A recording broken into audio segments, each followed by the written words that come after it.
Hey yo, what's good? Welcome to The Gist. With me, Jared. It doesn't take a die-hard comic book fan or movie lover to realize the MCU has lost its magic.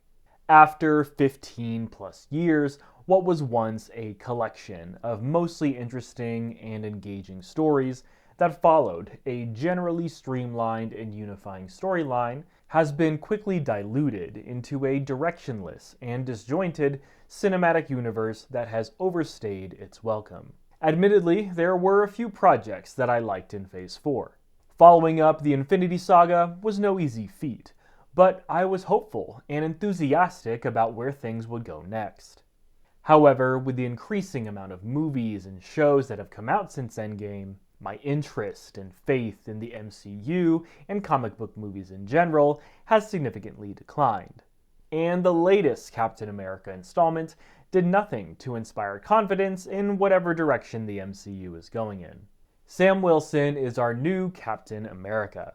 Adamantium, a new element, greater than that of the Wakandans' vibranium, has arisen. The nations of the world are at odds as to whether or not peacefully share this impressive resource, or take it for their people alone. The new president of the United States, Thunderbolt Ross, has tried to negotiate a peace treaty. But an old foe is pulling the strings from behind the scenes to ensure that things take a turn for the worst.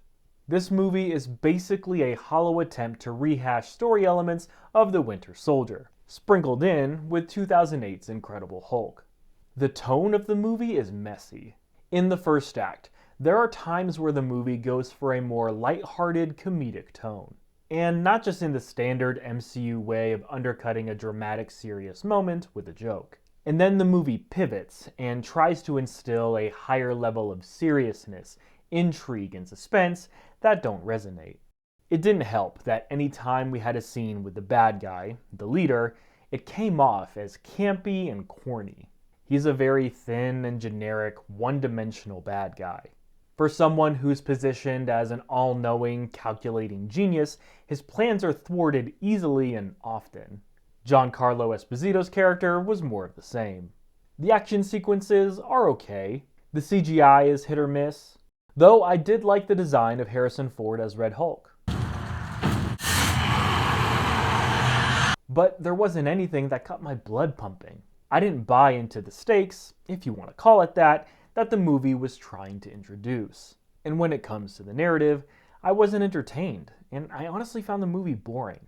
The characters and story weren't compelling. I like Anthony Mackie and have seen a fair amount of his previous projects. It doesn't seem like there was much to work with in this movie to make Sam Wilson a more layered and complex character. And I didn't leave the film with confidence for Anthony Mackie to be a leading man, nor with Sam Wilson being the right Captain America. The movie is really heavy-handed with trying to get the audience to buy in with Sam being the new Cap. The dialogue and imagery are quite overt. It doesn't help that the movie failed to put his character in a position to earn the mantle. It just tells you that it's his. And the scene with Bucky trying to reinforce that is really cringy. Sam has some kind of nanotech vibranium-infused suit that makes him pretty close to invincible, until the plot deems it necessary that he no longer is. I didn't find it believable for him to have the durability and strength that he has when he's just a normal guy, without super soldier serum or the heart-shaped herb to make him a more formidable force. The movie tries to make this a point of contention for his character, but doesn't bring up any substantive argument for why he shouldn't be enhanced. There are more aspects about the movie that point to the fact that it'd be better for him to be a super soldier. It also doesn't effectively convey what differentiates Sam to be the herald of the Captain America mantle. Even though he's a veteran who cares about others, that's not enough to prove that he's deserving to be the icon. This film could have been the opportunity for him to showcase that. It's been a while since I've seen the Disney Plus series Falcon and the Winter Soldier. But even in my vague recollection of that show, it also didn't effectively position him as the right choice. You've got to do better, Senator. When you look at the Captain America films and the MCU overall, Bucky is clearly positioned to be the rightful heir to the shield. Especially with this movie's storyline of mind-controlled individuals, Bucky would have been the better option to prove that we are more than our past, and the ideal candidate to combat the leader's schemes. Sam Wilson starts off the movie as a hero who already has a distrust of Thunderbolt Ross, with no real issues of completing a mission, and he finishes the movie as the hero whose mistrust in Thunderbolt Ross is proven right, and still successfully completes his mission. Sam isn't put through any situation, circumstance, or moral conundrum to make his character more interesting. And that stands in clear contrast with my favorite MCU film, the movie that Brave New World is trying to be, Captain America: The Winter Soldier. That installment had Steve Rogers face the reality that the villains he gave his life to defeat have now taken hold of the country he fought for.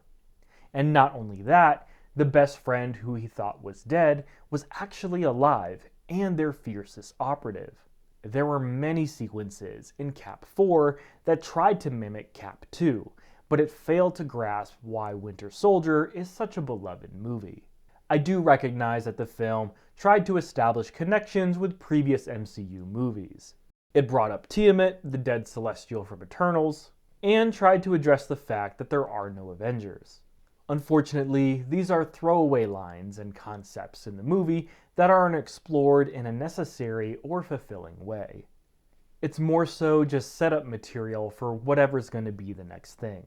And that's the gist to some of my spoiler-filled thoughts on Captain America: Brave New World. This is another hollow and probably inconsequential installment to the MCU.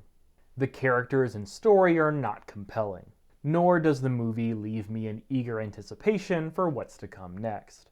Since the action is hardly entertaining, it's probably a movie you're better off skipping or catching on streaming.